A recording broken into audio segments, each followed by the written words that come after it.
안녕하세요. 저는 FMNC 선교의 여호수아 선교사라고 합니다.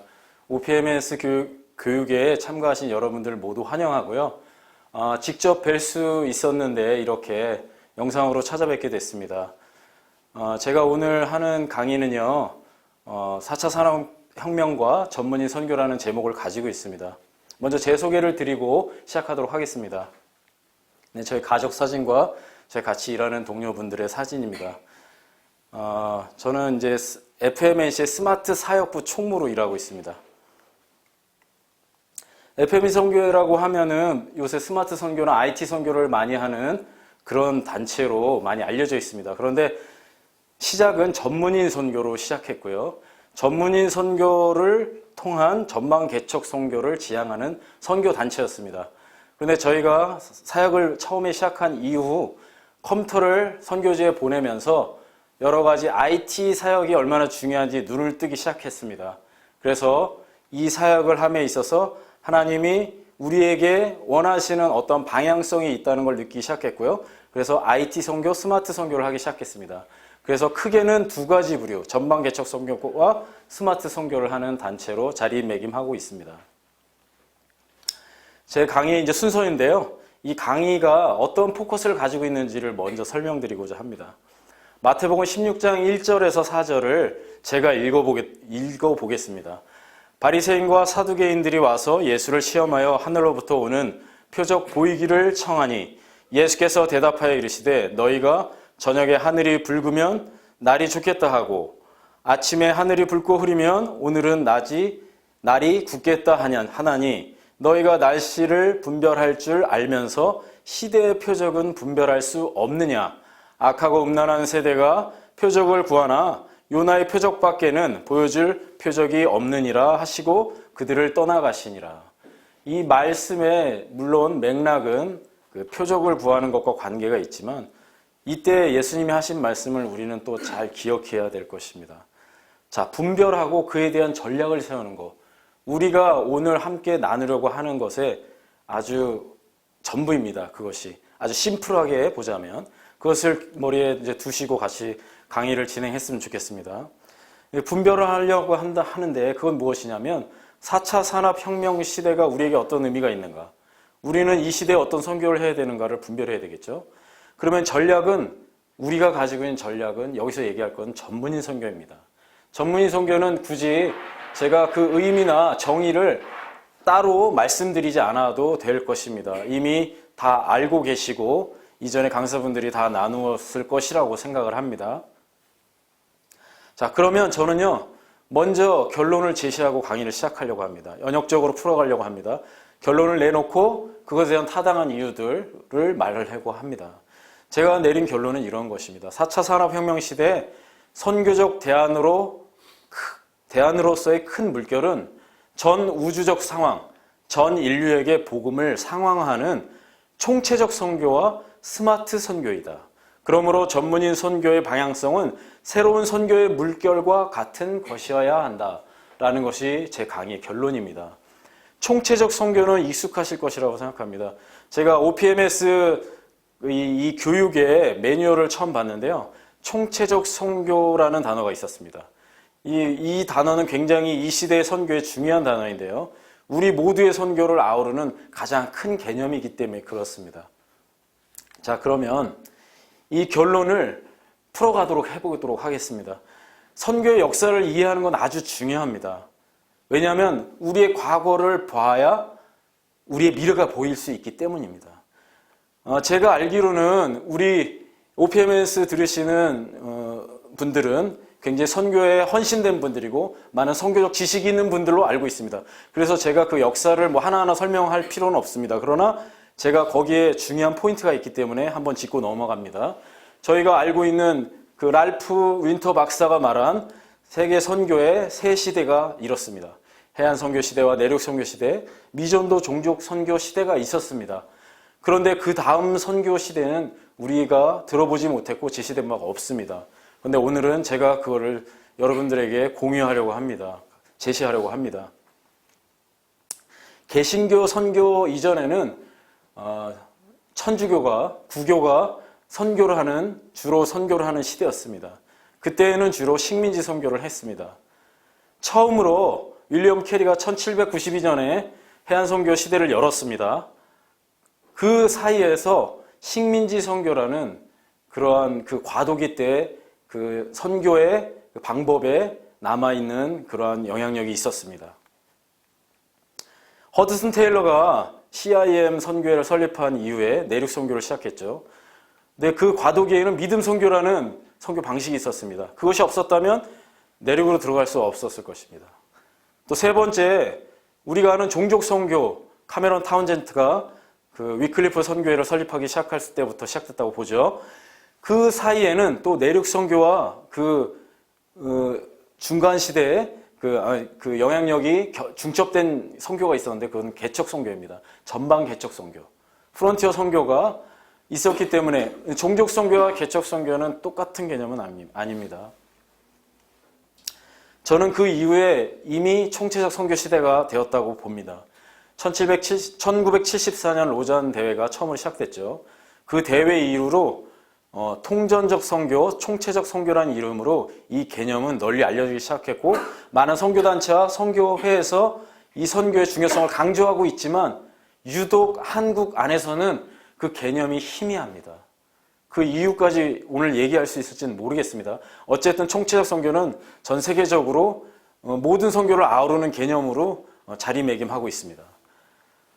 그 사이에 전문인 선교가 있습니다. 랄프 윈터 박사는요, 종족 선교를 하기 위해서 전문인 선교가 생겼다라고 얘기하기도 합니다. 그러나 그 로잔 대회 문건들을 보면은요, 그 이전에는 없던 그 뱀 사역, 그 다음에 평신도 사역에 대한 얘기가 많이 있습니다. 총체적 사역의 개념 하에 그러한 얘기들이 많이 나오기 시작합니다. 그러니까 총체적 선교와 종족 선교의 그 점이지대에 전문인 선교가 있다고 보는 것은 무방할 것입니다. 제가 또 강조하고 싶은 두 번째 강조점은 스마트 선교입니다. 이 선교는요, 2014년 ITMC 대회를 시작으로 시작됐다고 봅니다. 그리고 그 점이지대에는 IT 선교가 있죠. IT 선교는 이름에 따라서 IT를 도구로 하는 선교라는 성격이 강합니다. 그러나 스마트 선교는 또 다른 4차 산업혁명 시대의 또 다른 선교의 미래적인 개념입니다. 이렇게 5개의 선교 시대가 우리 중에 지금 흘러가고 있다고 보고요.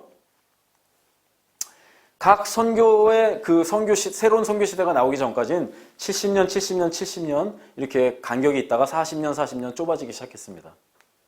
자, 제가 말하려고 한 핵심은 총체적 선교와 스마트 선교죠. 자, 그걸 하기 위해서 역사적으로 다시 한번 이 선교 시대가 어떠한 중요한 사건들과 맞물려 있는지를 설명하고 싶습니다. 1910년에 에딘버러 세계 선교대회가 있었습니다.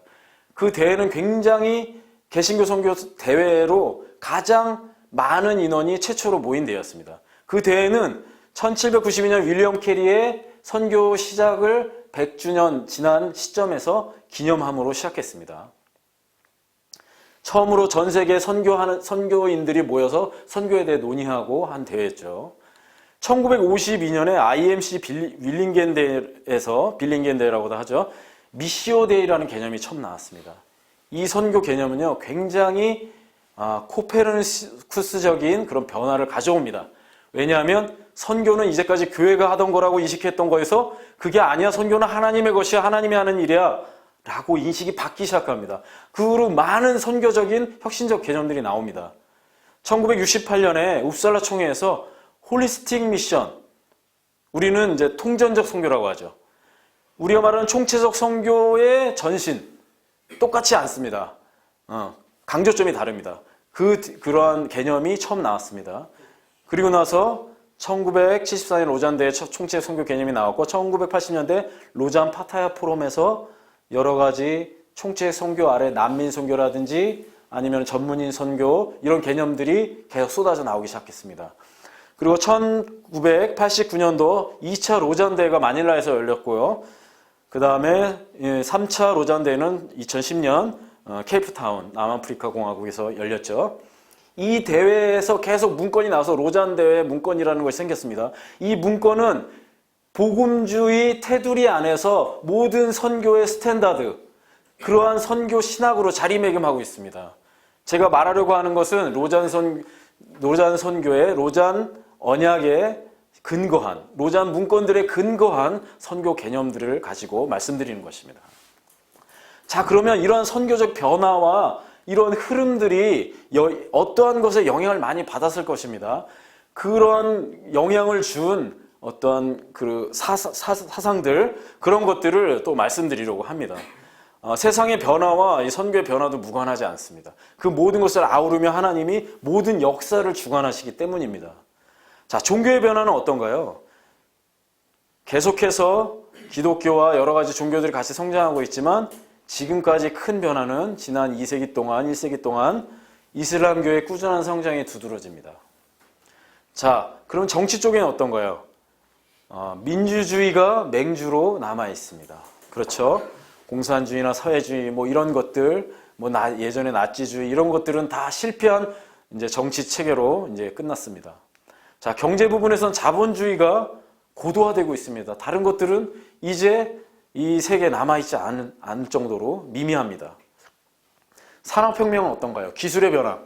1차 혁명이 산업혁명이 있었고요. 2차 산업혁명이 있고 3차 산업혁명이 있었는데 공교롭게도 해안선교, 내륙선교, 종족선교하고 맞물려 있다고 얘기를 합니다. 학자들은.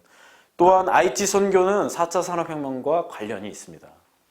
자, 과학기술은요. 과학적 유토피아에 대한 희망이 날로 커지고 있습니다. 우리가 여러 가지 문화 인류학자들이 얘기하고 있죠. 인간이 신이 된다고까지 얘기하고 있습니다. 자, 사상으로서는요, 모더니즘이 퇴보하고 포스트 모더니즘이 1960년대 중반부터 대두됩니다. 자, 그리고 철학에서는 계몽주의, 실존주의, 포스트 모더니즘 철학이 계속 나오고 있고 심리학에서도 여러 가지 심리학 주장들이 계속 이어지고 있습니다. 선교의 발전은요, 이런 것과 무관하지 않습니다. 왜냐하면 이런 이데올로기 때문에 사람들이 생각이 변하고 그들에게 복음을 전하기 위해서 선교사들은 계속해서 복음을 상황화했기 때문입니다. 자, 크게 나눠서 저는 이렇게 이해하시라고 간단히 말씀드리고 싶습니다. 이 선교라는 큰 나무가 있다면 그의 열매와 가지는 해안선교, 내지선교, 종족선교가 이루어냈다고 봅니다. 윌리엄 캐리가 선교를 처음 시작한 이후에 많은 사람들은 땅끝으로 가야 된다고 지리적으로 인식했습니다. 그래서 꽃을 피고 나뭇잎을 풍성하게 열매 맺어서 지금은 많은 미전도 종족이 남아있긴 하지만 이제는 머지않아서 모든 종족에게 복음을 전할 수 있을 것입니다. 거의 다 다다랐다고 보여집니다. 그런데 총체적 선교는요, 뭘 발견하기 시작했냐면요, 그러한 우리가 지리적으로 땅끝을 생각하고 이랬던 평면적이고 단순한 생각에서 좀 더 근원적인 생각을 하기 시작했습니다. 선교는 하나님이 하시는 일이되 우리 모두가 총체적으로 참가하고 우주적인 일이야 라고 근원적인 어떤 단계에 이뤄서 이 나무의 이 몸통 이런 것들을 해당된다고 생각합니다. 마지막으로 스마트 선교는요, 우리의 선교의 인식과 개념이 뿌리에까지 이르는 과정에 이르렀다고 생각을 합니다. 왜냐하면 스마트 선교는 놀라운 이 시대에 우리가 알지 못했던 변혁적인, 혁신적인 선교적 개념들이 나오고 있기 때문입니다. 자, 제가 말씀드렸던 땅끝과 모든 족속, 저는 제가 논문 형태로 나중에 글을 쓰고 여러분들한테도 드릴 수 있으면 좋겠는데, 거기에서 핵심 개념은 이런 것들입니다. 우리는 땅끝과 모든 족속을 말 그대로 여러 단계를 거쳐서 구체화시켰는데, 저는 그 땅끝과 모든 족속이 바뀌어야 된다고 생각합니다. 땅끝이라고 말할 때 우리는 지리적으로 이해했지만 그 땅끝은 세상에 있는 모든 만민들에게까지 이르러야 한다고 또 어떤 학자들은 얘기하는데 저희는 동의를 합니다. 그리고 모든 족속은 그러면 우리가 종족을 다 복음을 전하면 우리 선교 끝났다. 마지막 우리가 다 조사해봤어. 전 세계적으로 마지막 한 종족 파푸아뉴기니에 무슨 외딴 몇 명 안 사는 몇십 명 안 사는 부족에게 복음을 전했어. 하나님 오십시오. 그러면 오실까요? 하나님이 그런 걸 얘기했을까요? 저는 아니라고 생각합니다. 이 시대에는요, 많은 혈연적이지 않은 문화적 종족들이 나오고 있습니다. 하나님이 땅끝과 모든 족속을 말씀하실 때는요, 모든 사람들을 말씀하셨다고 저는 믿습니다. 이것을 학문적으로 제가 증명하기는 지금 어렵지만 나중에 기회가 있을 거라고 생각합니다. 그러한 것을 스마트 선교는 증명하고 있다고 생각합니다. 자, 그러면은 우리가 선교의 역사를 한번 훑어봤습니다. 그럼 방향성을 한번 점검해 보고 싶은데요. 우리가 지금 하는 선교가 잘 가고 있는가? 자, 이거는 미국의 종교 현황입니다. 지난 60년간 미국의 종교인들은, 죄송합니다, 미국의 종교 상황은 계속 퇴보하고 있습니다. 하락하고 있습니다. 이 대부분의 미국 사람들은 기독교인이잖아요. 기독교인들이 이렇게 하락하고 있다는 겁니다. 미국 상황이 현재 그렇습니다. 자, 그럼 한국은 어떤가요? 한국도요, 이 빨간선 그래프가 잘 보일지 모르겠지만 기독교가 불교를 역전해서 제1종교가 됐지만 어느 시점부터 굉장히 곤두박질 치고 있습니다. 2015년 이후로 기독교 인구는 전 종교가 이제 곤두박질 치지만 퇴보하고 있습니다. 선교적 상황은 어떤가요? 2016년도에 파송이 어떻게 되냐면요, 0명입니다. 대한민국의 파송한 선교사 숫자가 0입니다. 이게 무슨 일일까요? 2015년, 2016년도에 도대체 무슨 일이 있었길래 이미 유럽은 기독교 문화가 쇠락했습니다. 미국은 쇠락해 가고 있습니다. 한국은 부흥한 지가 얼마 안 돼서 이미 미국과 같이 쇠락의 길을 간다고 하고 있습니다. 이런 일이 왜 일어날까요? 자, 그러면 정반대의 일들을 제가 보여드리겠습니다. 2009년에 이제 유럽의 젊은이 3명에서 유럽이 점점 노방 전도도 못하고 캠퍼스에서 전도하지 못하기 때문에 온라인으로 전도하자라는 어떤 사역이 시작됐습니다. 그게 지저스 안넷입니다. 이 사역이 유럽에서 시작됐지만 많이 이렇게 부흥하지 못했습니다. 그러나 이게 미국으로 가서 굉장히 놀라운 부흥을 하게 됩니다. 미국의 빌리그레암 전도협회에서 이 사역을 하겠다고 그 지저스 안넷 사역에 동참하기 시작했고 자기네 브랜드를 독자화해서 Search for Jesus라는 사역을 시작하게 됐습니다. 2011년입니다. 2년 후에. 그런데 이 사역이 지금까지 몇 명의 결신자를 만들었냐면요, 1200만 명을 결신시켰습니다. 나 예수 믿겠습니다. 온라인을 통해서. 놀랍지 않나요? 자, 종교에 대한 사람들의 열망이 다 식었을까요? 유럽과 미국과 한국 다 식었을까요? 이 데이비드 포스터 월러스라는 사람은요, 케니어 대학 졸업식 축사에서 이런 말을 했습니다. 사람들은 모두 무언가를 예배한다. 우리가 하는 선택이란 무엇을 예배할 것이냐이다. 어떤 종류의 신이나 영적 대상을 예배하기로 선택할 수밖에 없는 이유는 아마도 당신은 무엇을 예배하는 그것에게 산채로 삼켜질 것이기 때문이다. 굉장히 영적인 발언을 했습니다. 그 사람은 굉장히 통찰력이 있었어요. 예수를 안 믿었을 뿐이지 우리가 무언가 다 예배하는 존재, 숭배하는 존재라는 걸 알았습니다. 자, 인생의 의미에 대해서 사람들에게 설문조사를 해봤습니다. 미국에서. USA Today 설문조사에 의하면 내 인생의 목적이 무엇인가를 가장 고민한다고 합니다. 바나그룹은 기독교 여론조사인데요. 거기서 밀레니엄 세대, 요즘 젊은 세대죠. 87%가 의미로 가득한 삶을 원한다고 대답을 해요. 갤럽의 여론조사에 의하면 밀레니엄 세대가 다른 무엇보다도 목적을 원한다고 대답합니다. 사람들은 인생의 의미, 행복, 이유 이런 걸 열망합니다. 좀 이해가 가지 않잖아요. 사람들은 그렇게 영적인 것에 관심이 많고 열망하는데 왜 미국과 한국의 상황은 유럽의 전철을 쫓고 있는 거죠? 오래 버텼죠. 오래 버텼는데 지금 유럽과 같이 되어갈 걸 걱정하고 있습니다. 이건 뭐냐면요, 우리는 분명히 뭔가 잘못하고 있다는 겁니다. 무엇을 잘못했을까요? 상황하에 실패하고 있기 때문입니다. 상황하라는 용어는 많은 선교 훈련을 받으셨기 때문에 다 아실 겁니다. 제가 간단하게 설명하겠습니다.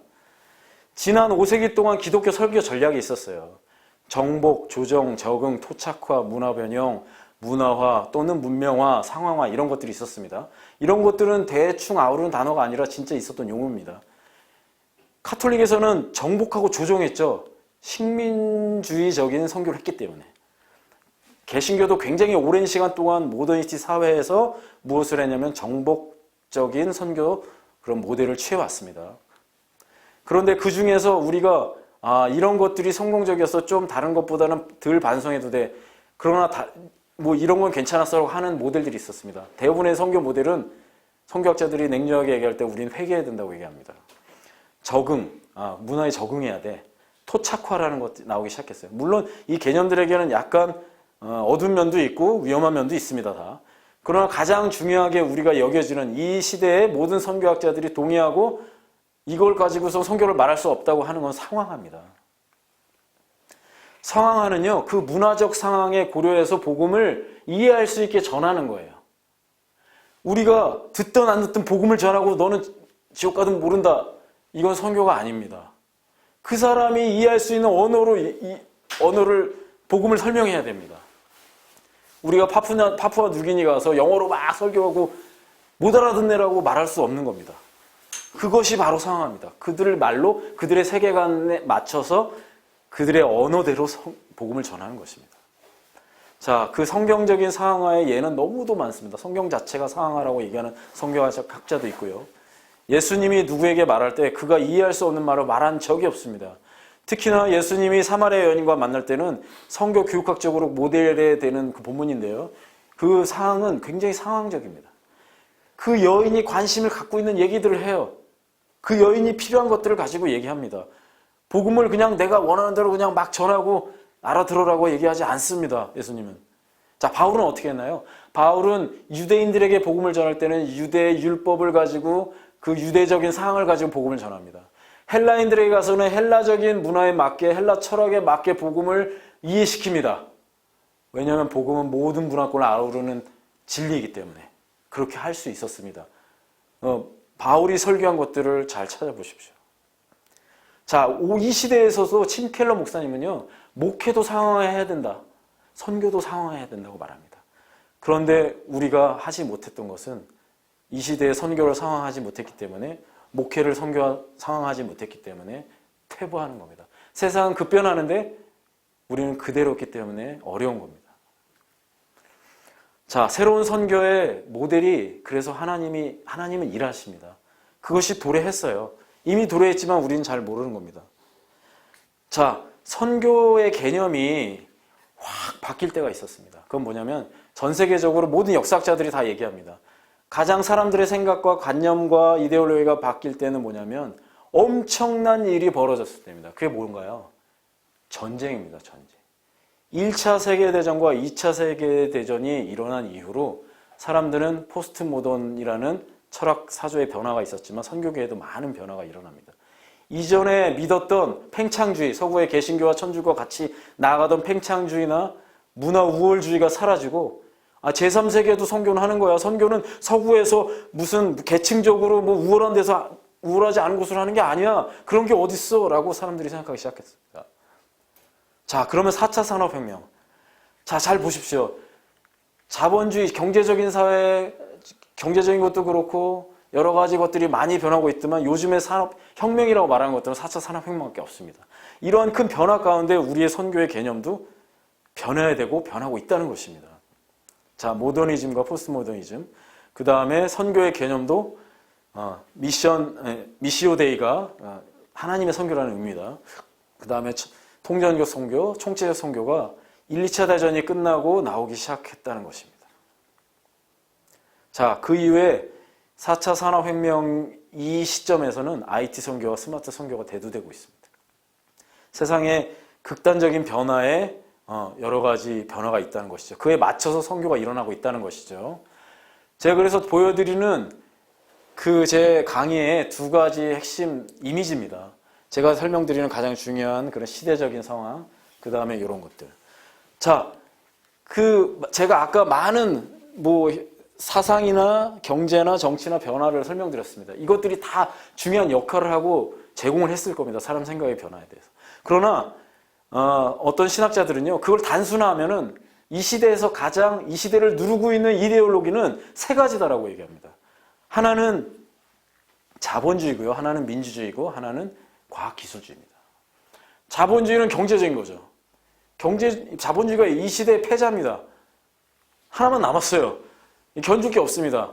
또 정치 체계는 뭡니까? 민주주의랑 비슷한 게 있을 수 있습니까? 지금 없습니다. 어디에도 찾아볼 수 없습니다. 그런데 자본주의와 민주주의는 그렇게 맹주로 살아남았기 때문에 고도화되고 있는 상황이죠. 그런데 과학기술주의가 계속해서 우리를 지배하고 있는 정신세계를 막 누르고 있는데 과학기술주의 이것에 대해서 우리는 혁명을 경험하고 있습니다.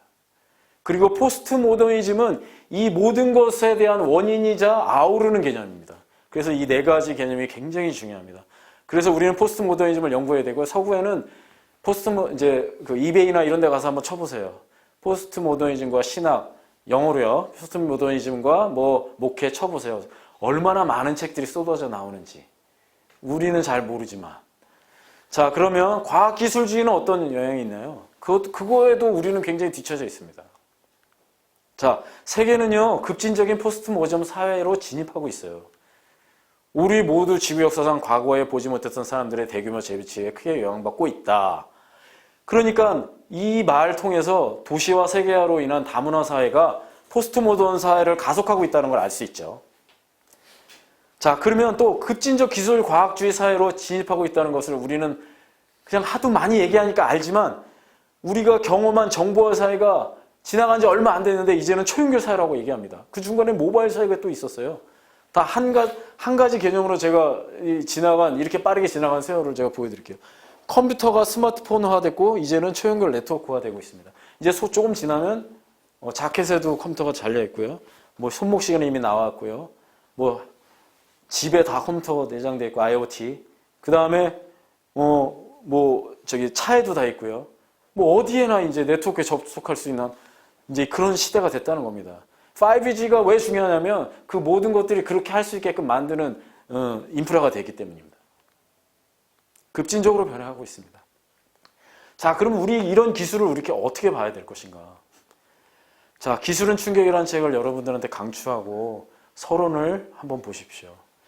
그 케빈 켈리라는 사람은요, 와이어드지 아시죠? 와이어드지는 가장 혁신적이고 선진적인 기술을 소개하는 굉장히 유명한 잡지입니다. 기술 과학 잡지입니다. 거기를 창간한 분입니다. 케빈 켈리가 이렇게 얘기합니다. 기술은 경이로울 정도로 유기적이어서 자연계를 모방하기 시작했다. 이 사람이 뭐라 그러냐면요. 그래서 나는 그 기술계를 테크니움이라고 한다. 테크는 이제 테크놀로지의 전반부고 이제 NIUM, 니움은 생태계 이런 전미어입니다. 라틴어로. 테크니움 하면 기술 생태계. 내가 보기에는 기술은 그냥 기술이 아니다라는 거예요. 살아있는 유기체적으로 보인다. 그렇게 발전하기 시작했다라고 얘기합니다. 좀 이해가 가십니까?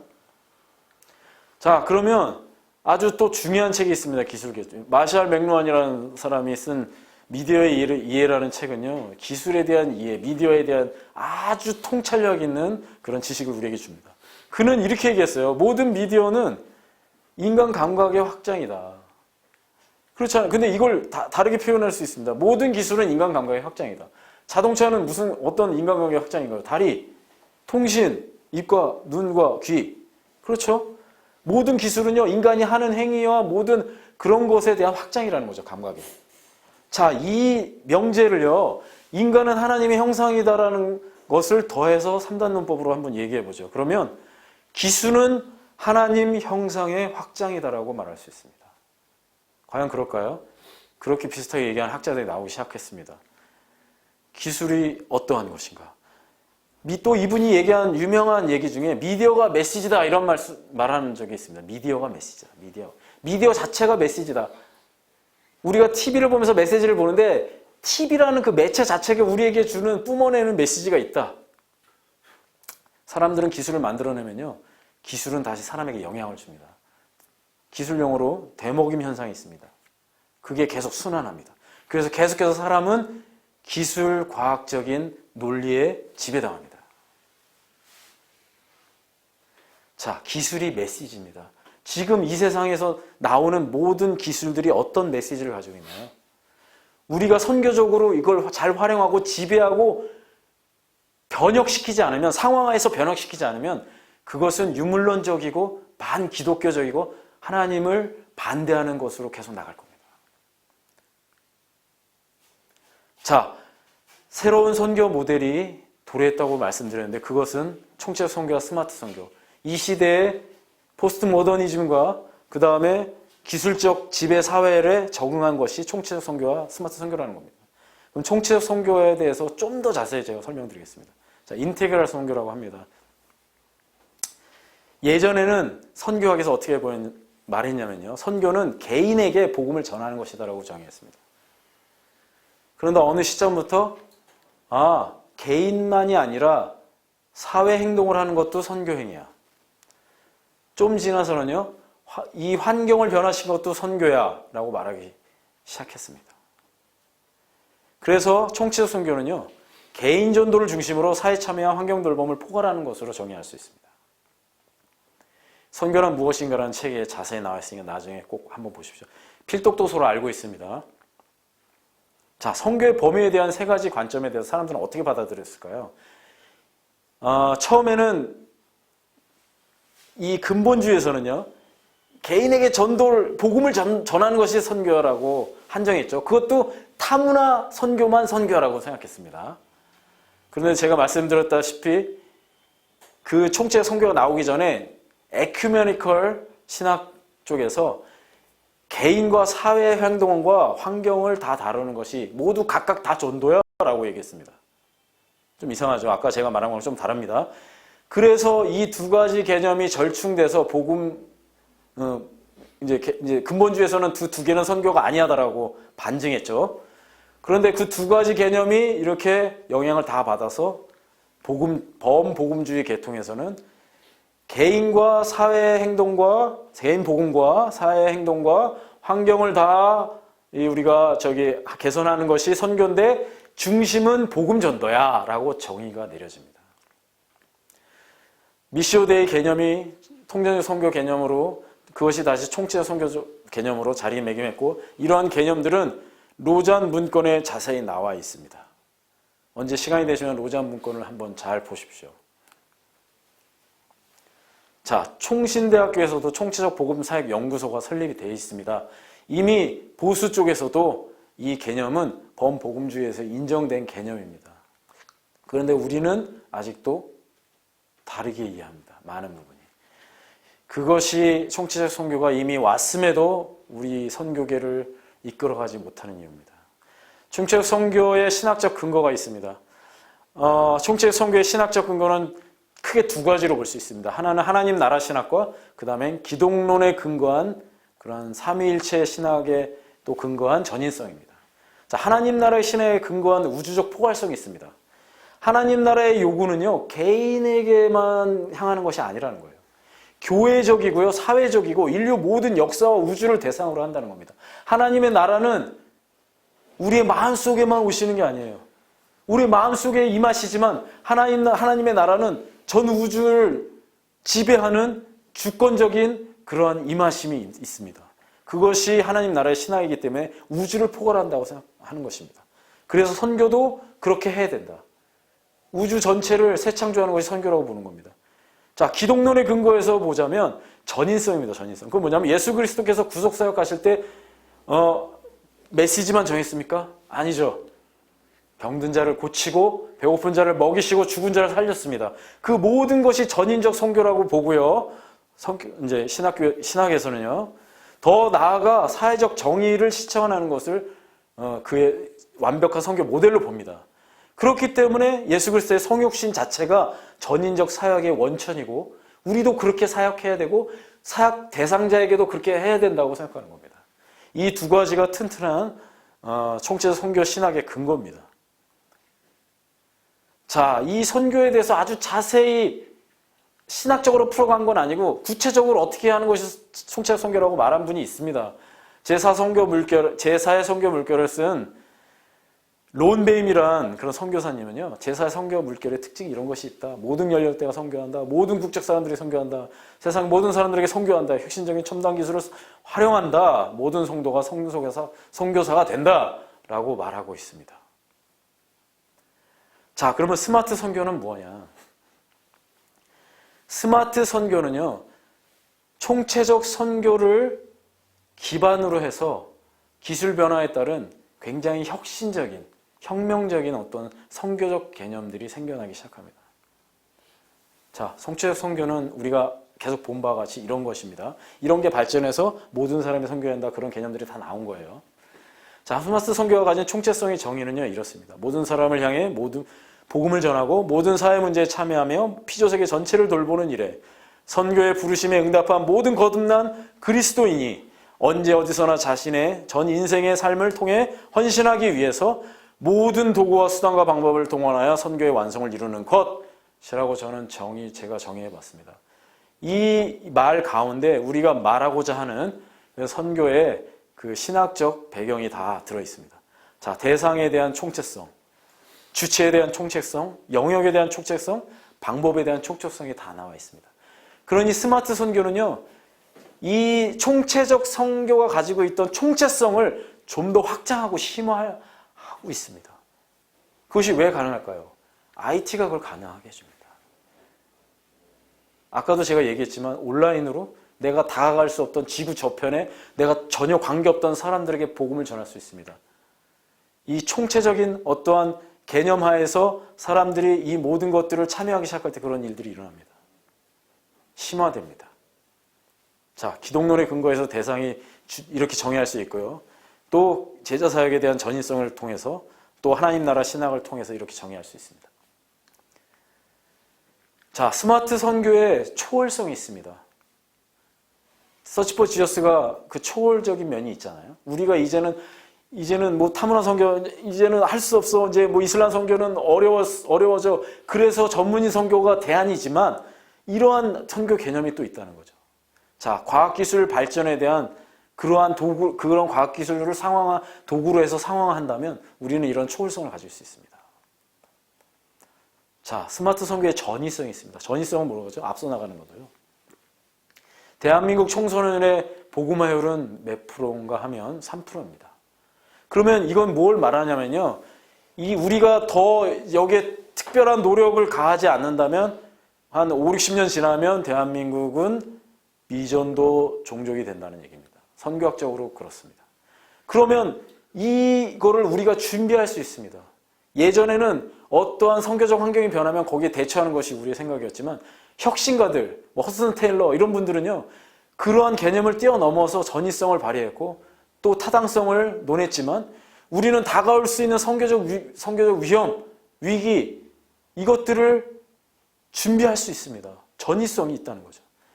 SBS라는 저희 FM이 선교에서 하는 스마트 선교 스쿨이 있습니다. 이 스쿨에 유스 클래스를 시도해 보려고 하는데 이 유스 클래스를 시도하는 이유는 궁극적 이유는 이겁니다. 다음 세대를 선교할 사람들은 우리가 아니라 다음 세대다. 그들을 훈련시킨다면 언젠가 대부흥의 시기가 올 것이다. 그러한 전위적으로 우리가 선교적 전략을 짜지 않는다면 우리에게 미래가 없습니다. 자, 포스트 모더니즘의 전위성에 대한 상황화, 그 다음에 과학기술 발전에 대한 상황화를 우리는 이룰 수 있습니다. 그것이 바로 스마트 선교입니다. 자, 스마트 선교의 해체성, 뭐 정확한 용어인지 모르겠습니다. 자, 근데 한번 보십시오. 개인주의, 탈중앙화, 탈권익, 절대진리 거부, 상대주의 이런 것들이 이 포스트 모던의 반기독교적 요소라고 얘기를 합니다. 그러나 중요한 거는 포스트 모던의 어떠한 세계는요, 굉장히 기독교적인 추구하는 바와 굉장히 흡사합니다. 우리는 포스트 모던을 경험하기 전에 모더니즘을 경험했는데요. 모더니즘에서는요, 이성주의로 인해서 반기독교적인 세력이 나왔습니다. 계몽주의가 탄생했습니다. 그러나 포스트 모더니즘 오면서 어떻게 되냐면 이성적이고 그 논리적이고 또 이렇게 석화된 기독교를 해체하는 그러한 영향력이 있습니다. 그래서 많은 선교단체와 이런 데서 여러 가지 새로운 시도들, 해체적인 개념들이 나오고 있습니다. 저희가 저희 선교에서 하는 건 아니지만 선교에서 같이 사역하고 있는 그런 이포넷이라는 이제 회사에서 체리라는 그 기부 플랫폼이 생겼습니다. 앱으로 나온 겁니다. 이런 개념은 이 기술의 기반이 된 거는 블록체인이라는 기술인데 블록체인은 바로 탈중앙화에 대한 어떠한 이 시대적인 기술의 탄생입니다. 포스트 모더니즘의 해체주의에 대한 상황화라고 볼 수 있습니다. 이 세상에 해체주의적 세계관이 다 이제 되어 간다면 우리도 그 상황에 맞추어서 흩어지는 교회로 그들을 섬길 수 있습니다. 흩어지는 선교의 방향성을 가지고 그들을 섬길 수 있습니다. 자, 스마트 선교의 관계성이 있습니다. 여러분들이 잘 아시겠지만, 공부를 많이 하셨겠지만요, 포스트 모더니즘이 추구하는 것 중에 관계성이 있습니다. 굉장히 기독교적인 추구하는 바와 흡사합니다. 그들은 외롭습니다. 그들은 개인주의화되어서 파편화돼서 계몽주의 이후로 굉장히 외로운 삶을 사는 것이 현대인입니다. 근데 그들은 계속해서 그래서 관계성을 추구합니다. 개인주의를 계속 유지하면서 관계성을 추구해요. 우리는 공동체 커뮤니티에 주목하고 있습니다. 그래서 매일 성경을 같이 읽는 그런 사역을 중요시 생각하고 있고요. 그런 사역을 해나가고 있습니다. 자, 그럼으로써 계몽주의의 무엇이 바뀌기 시작했냐면 계몽주의의 이원론이 다시 이론론으로 변해가고 있습니다. 공동체적 열망을 우리가 찾아가고 있습니다. 이것도 역시 포스트 모더니즘과 과학기술 발전에 대한 상황입니다. 스마트 선교는 이와 같이 이제까지 없었던 선교의 혁신적 개념들, 이 지금의 세상의 변화와 이질적이지 않은 방법으로 복음을 제시할 수 있습니다. 자, 마지막으로 전문인 선교의 방향성에 대해서 말씀드리려고 합니다. 이것을 잘 기억하십시오. 제가 말씀드리고자 하는 이 개념을 이해해 주셨으면 좋겠습니다. 지금에 있어서 포스트 모더니즘과 과학기술주의의 변화는 굉장히 우리의 전 인류를 변화시키고 있습니다. 그렇기 때문에 이러한 선교의 흐름에 따라 전문인 선교도 그거와 맞물려서 변화되어야 된다는 것입니다. 제가 말씀드린 선교의 변화는요, 이전 거는 없어지고 이후 것만 생기고 이런 개념이 아닙니다. 그 전에 있는 개념들을 다 포괄하죠. 아니, 종족 선교한다고 우리가 다른데 총체 선교한다고 종족 선교 안 합니까? 아닙니다. 우리가 다른 선교한다고 전문 선교 안 하니까 아닙니다. 그렇지만 같은 어떠한 이 선교의 흐름을 알아야, 그것에 같이 가야 그 선교가 제대로 이루어질 수 있다는 것입니다. 전문인 선교와 스마트 선교, IT 선교가 융합할 것이 무궁무진합니다. 제가 아는 아주 멋진 분이 계십니다. 정원혁 대표님이라고 IT 대표십니다. CEO십니다. 이분은요, 직업이 IT 회사의 CEO예요. 그런데 이분을요, 저는 선교사라고 부릅니다. 노마드 선교사라고 부릅니다. 이분이 강의할 때 제가 선교사입니까? 라고 했다가 마지막 차트는 저는 선교사입니다 라고 마칩니다. 파송받지 않았어요. 물론 엄밀한 의미에서 파송과 관련이 있기 때문에 선교사라고 공식 명칭을 쓸 수 없을지는 모르겠지만 저는 그분을 선교사라고 이해합니다. 왜냐? 본인이 그렇게 정체성을 갖고 있어요. IT 그 회사를 운영하면서도요, 굉장히 많은 시간, 1년 내내 많은 지역에서 아이들을 IT적으로 선교하면서 그들에게 가르쳐 들어 다니십니다. 그들에게 복음을 전하고요. 그 다음에 IT 센터를 만들게 해주고요. 컨설팅 해주고요. 고민을 들어주고요. 굉장히 멋있는 분입니다. 이분 뭡니까? 정체성이 선교사입니다. 자, 저희 얼마 전에 저희 선교에서 파송한 우리 선교사님을 한 분 소개시켜 드리려고 합니다. 이분은 카카오 채널을 통해서 함께하는 선교를 시작하셨습니다. 이 카카오의 채널이라는 게 있어요. 많은 분들이 들어와서 이렇게 같이 그냥 후원하는 선교, 그냥 바라보는 선교가 아니라 그분을 후원하는 모든 분들이 나도 같이 선교합니다라고 진짜로 그렇게 해보자라는 겁니다. 그래서 그분이 만든 영상을 하나 보여드리겠습니다.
네, 영상을 따라하기가 어려우셨을 거라고 생각합니다. 막 빨리 돌아가죠, 영상이. 이것도 현 세대에게 적응한 도구였습니다. 요즘 세대는 느린 영상, 재미없는 거를 좋아하지 않습니다. 자, 그러면 전문의 선교로서 그러면 어떻게 해야 되냐, 구체적으로. 여러 방법을 제시할 수 있을 것입니다. 그리고 이미 나와 있는 것도 있습니다. 근데 굉장히 추상적인 게 많고요. 그래서 저는 실질적인 것 하나를 제시하려고 합니다. 이런 방법이 조금 어색할 수도 있습니다. 그런데 저는 한 번씩 여러분들이 깊이 생각해보고 시도해봤으면 좋겠는데요. 바로 뭐냐면 이 시대에 정화하기 위해서 여러분, 우리 모두가 디지털 트랜스포메이션 해야 된다는 겁니다. 디지털 트랜스포메이션은요, 지금 기업과 모든 조직에서 부르짖는 캐치프레이즈입니다. 우리가 이 시대에 적응하자는 겁니다. 그러면 전문의 선교를 하든 전방 개총 선교를 하든 우리는 디지털 트랜스포메이션 해야 됩니다. 제가 얼마 전에 난민 선교대를 갔다 왔는데요. 난민들을 직접 만났습니다. 그 어려운 아프간 난민들이요, 아이들이 스마트폰을 다 가지고 있습니다. 스마트폰이 없는 애들은요, 몇 달씩 노동을 해서라도 삽니다. 이 시대에는 스마트 사회이기 때문에 우린 그것에 대해서 적응해야 되고, 난민 선교의 주제도 스마트 선교였습니다. 자, 그러면 구체적으로 제가 한번 제시를 한 가지 하려고 합니다. 이 책을 한번 기억해 주십시오. 디지털 트랜스포메이션 생존 전략이라는 책인데, 이 좋은 책이 다 그렇듯이 이 책도 한 가지 어떠한 주제를 딱 설정해서 그것을 계속 파고듭니다. 심화합니다. 디지털이 바꾸는 5가지 생존 전략, 그래서 5가지를 바꿔야 된다 얘기합니다. 이거를 기업적인 측면에서 썼지만 우리는 선교적 상황으로 제가 환원해서 제가 말씀드리려고 합니다. 디지털 세상에서는요, 대규모 시장으로 고객 네트워크를 이제 변환해서 봐야 된다는 거죠. 그러니까 고객을 대규모 시장이라고 보지 말고 고객 네트워크로 봐야 된다. 무슨 얘기냐면요, 고객을 단일군으로 이해하지 말라는 겁니다. 굉장히 개성으로 뭉치는 어떤 네트워크 무리들, 이렇게 이해해야 된다고 얘기하는 겁니다. 우리는 어떻게 이것을 환원할 수 있을까요? 선교 대상자들을 단일군이나 집합이나 파편화된 개인으로 보지 않고 다양한 개성을 가진 어떤 유형의 네트워크 유형들로 우리가 좀 더 계속해서 연구해야 된다는 것입니다. 그래, 이런 사람들, 제가 난민 선교로 이제 어떤 지역에 갔는데요. 그 호텔에 5성급 호텔이었는데 저희가 다 대회를 마치고 빠져나오려고 할 때 바이커들이 호텔을 점령했습니다. 아니, 호텔의 한 90%가 바이커예요. 온몸에 문신을 하고. 근데 어디서 왔냐? 미국, 폴란드, 유럽 전역, 영국, 아이슬란드 전역에서 그 나라로 다 왔습니다. 도대체 그 돈을 어떻게 들였으면, 휴가를 그렇게 길게 어떻게 났으면 이렇게 투어를 하는지, 라이딩을 하는지 이해가 가지 않는데, 그걸 너무 좋아하니까 그렇게 뭉쳐있다는 거죠. 그런 사람들의 심리나 그런 사람들의 어떤 것을 우리가 알지 못하고 그런 사람들을 전달할 수 있을까요? 아니면 전도해서 배제해야 될 우리인가요? 아니죠. 그렇기 때문에 우리는 사람들의 문화적 특성으로 뭉친 문화적 종족을 이해해야 됩니다. 자, 아미 아시나요? 아미? BTS의 팬들 전 세계적으로 있습니다. 어디에나 있습니다. 개발도상국에도 있습니다. 미국에도 있습니다. 근데 그들은 생각이 다 비슷해요. 자, 그리고 경쟁자, 협력자. 옛날에는 경쟁자는 경쟁자다, 이렇게 생각했습니다. 그런데 비즈니스적으로 경쟁자가 협력자가 될 수도 있고 협력자가 경쟁자가 될 수도 있다, 이런 생각이 요즘의 디지털 트랜스포메이션 사적 사고방식입니다. 그러면 이걸 우리에게 어떻게 환원할 거예요?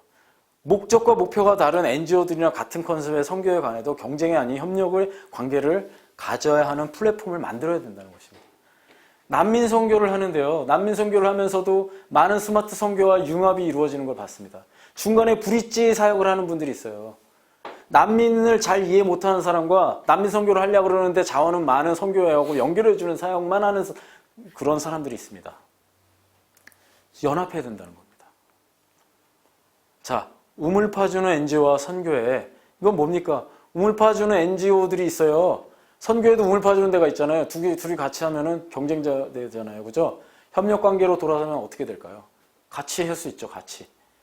그런데 우리는 중복 투자를 많이 합니다, 선교에서. 자, 데이터의 생성. 선교에서 데이터는 매우 중요합니다. 우린 빅데이터를 활용해야 되는 걸 알고 있지만 선교에서는 전혀 별 필요 없는 일로 여기지만 그렇지 않습니다. 제가 자꾸 난민 선교를 하게 되는데요. 난민 선교 선교사님들이 모여서요, 자기가 있는 자료들을 이렇게 다 모아서 빅데이터화하고 그걸 언제든지 쓸 수 있었으면 좋겠다는 얘기를 너무 많이 합니다. 왜냐하면 많은 종족들을 섬겨야 되는데 난민들을 수용하는 국가에서 많은 나라에서 오는데 그들의 이 아프간 사람들 만나다가 또 갑자기 이런 사람들 만나는데 이런 자료는 없어. 차로 찾다가 시간 보내고 빅데이터가 필요하다는 겁니다. 자, 그리고 혁신이 필요한데 예전에는요 혁신하기 했습니다. 비즈니스계에서는 계속 혁신했어요. 선교계도 계속 혁신했어요. 그런데 혁신 프로세스가 돈이 많이 듭니다. 그런데 이제는 저자원의 어떤 혁신 프로세스를 가져야 된다는 겁니다. 그러니까 빨리빨리 변하는, FMC도 그런 걸 시도하고 있습니다.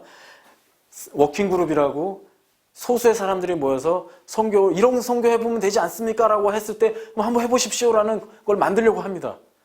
어떻게 보면은 기업 내 기업가 정신, 요새에서 많이 키우죠. 그런 것과 같은 것입니다. 이런 것들이 자꾸 있어야 혁신이 체질화돼야 조직을 변화시키고 혁신적 선교를 할 수 있다는 것입니다. 자, 가치 명제의 고정. 확장할 수 있다는 거죠. 예전에는 우리가 복음을 전해서 복음의 가치가 무엇이야 라고 하면은 아주 단순하게 이해하고 그것을 반복했습니다. 그러나 이제는요, 복음과 선교에 대한 가치 명제를요, 무한히 확장하고 무한히 다양하고 무한히 다채롭게 전할 수 있습니다. 그렇게 해야만 사람들은 반응한다는 것입니다. 그것이 안 되는 것이 아니라 우리가 시도하지 않았다는 것입니다. 자, 이 모든 것이 기업과 선교회에만 해당하는 것처럼 하지만 개인에게도 해당하는 일입니다. 우리는 연합해야 되고요. 가치를 계속 새롭게 전할 수 있는 능력을 길러야 되고요. 여러 가지 연합해야 되고요. 여러 가지 일들을 다 할 수 있습니다. 자, 그러기 위해서 FMNC는요, SBS라는 스마트 비전 스쿨이라는 스마트 선교 스쿨을 하고 있습니다. 여러분과 같이 공부합니다. 자, 이 SBS 잠깐만 말씀드리고 제가 마치도록 하겠습니다. 혹시 관심이 있으신 분들 소개시켜달라고 말씀드린 겁니다. 이 선교의 특징이 있습니다. 특별한 점이 있는데요. 하나는 여러 가지 유형이 있다는 것입니다. 클래스가 있다는 것입니다. 스탠다드 클래스와 함께 시니어들을 위한 스마트 선교를 할 수 있는 방법론을 가르쳐 드리고요. 그 다음에 유스 클래스가 있습니다. 아주 젊은 사람들, 디지털 학습 능력이 뛰어난 사람들을 대상으로도 합니다. 자, 특별한 점 두 번째는요. 우리가 GNM이란 그런 선교단체에서 그랜트 프로그램으로 후원을 받습니다. 자, 많은 고액의 후원을 받는다면 어떻게 할까요? 그 단체는 검증을 하겠죠. 그 검증에 합당하게 우리가 운영되는, 그러니까 안심할 수 있는 그런 이제 선교 훈련이라는 것입니다. 마지막으로 세 번째는, 자, 2019년에 우리가 교회 단독 선교 훈련으로 이제 우리가 성장했고, IT 업계에서도, IT 회사에서도 선교 훈련을 했습니다. 올해는 여러 가지 지금 코로나 사태 때문에 연기되고 있지만 여러 대형 교회들이나 그런 교회들이랑 협의 중에 있습니다. 이렇게 다양한 채널로 원하는 대로 커스터마이징해서 선교 교육을 해나갈 수 있다는 것입니다. 이 특별한 장점입니다.